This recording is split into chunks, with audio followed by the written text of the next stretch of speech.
তো মানুষের আন্দোলনে আমি জানি না কি হবে, আমাকে ফোনে হুমকি দেওয়া হচ্ছে, ফেসবুকে হুমকি দেওয়া হচ্ছে। সাকিব খানের ফ্যানরা আমাকে মানে পারলে বলতেছে সব ঠিক আছে, আপনি অনেক ভালো ডিরেক্টর, কিন্তু ট্রেইলার রিলিজ দিতে হবে। তুফানের জার্নি তো আসলে বলতে চাই না আমি, কারণ আমি চেষ্টা করেছি যে এমন চমক নিয়ে আসার জন্য যেটা আসলে মানুষ হলে গিয়েই দেখবে। এজন্য তো প্রচুর আন্দোলন চলতেছে।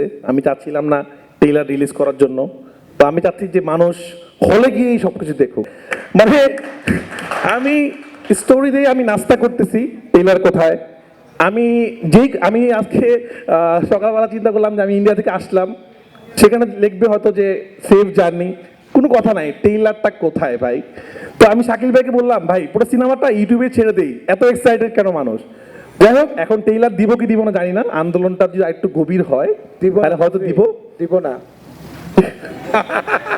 তো যাই হোক, এটা একটা বড় ব্যাপার। একটা সিনেমা টিজ দেখার পর বা গান দেখার পর আপনারা এত দর্শক এত এক্সাইটেড, আজকে সাকিব খান ছাড়া তুফান হতো না, অসম্পূর্ণ থাকতো। তা আমরা যখনই এক একটা তুফানের সিন লিখতেছিলাম, আমাদের একজনের কথায় মাথায় আসতেছিল যে সাকিব খান ছাড়া এটার কোনো বিকল্প নাই। তো তারপর আমি ভাইয়াকে প্রস্তাব দিলাম এবং গল্পটা বললাম। ভাই আমাকে বললো যে এত বড় স্বপ্ন দেখছিস, পারবি তো রাফি?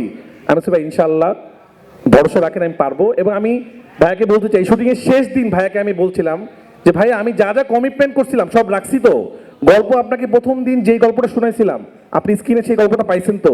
উনি বলছে পাইছি, এই প্রথম পাইছি। আমি আমার জায়গা থেকে চেষ্টা করেছি জান দিয়ে ছবিটা বানানোর জন্য।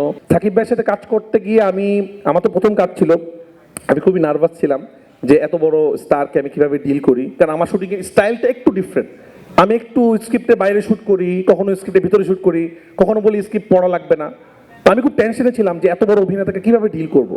বাট সাকিব ভাই আমাকে প্রথম দিন শুটিংয়ে এত কমফোর্ট দিল এবং আমাদের জান এত সুন্দর সিঙ্ক হয়ে গেল, মানে আমার মনে হচ্ছে শুটিং কেন শেষ, আরো কিছু শুটিং হলে ভালো হতো।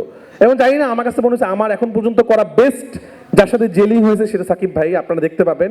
এবং আমি গ্যারান্টি সহকারে বলতে পারি নতুন একজন মেগা স্টারকে আপনারা এই ছবিতে দেখতে পাবেন। তো উনি যে ভয়ঙ্কর লেভেলের ভালো অভিনেতা, আমি আপনাদেরকে এটা আগেও বলেছিলাম, এখন আমি কনফিডেন্সের সাথে বলতে পারি তুফান দেখার পর মনে হবে প্রত্যেকটা সিন দেখার পর যে একটা মানুষ এত ভালো অভিনয় কিভাবে করে, এটা আমি গ্যারান্টি সহকারে বলতে পারি।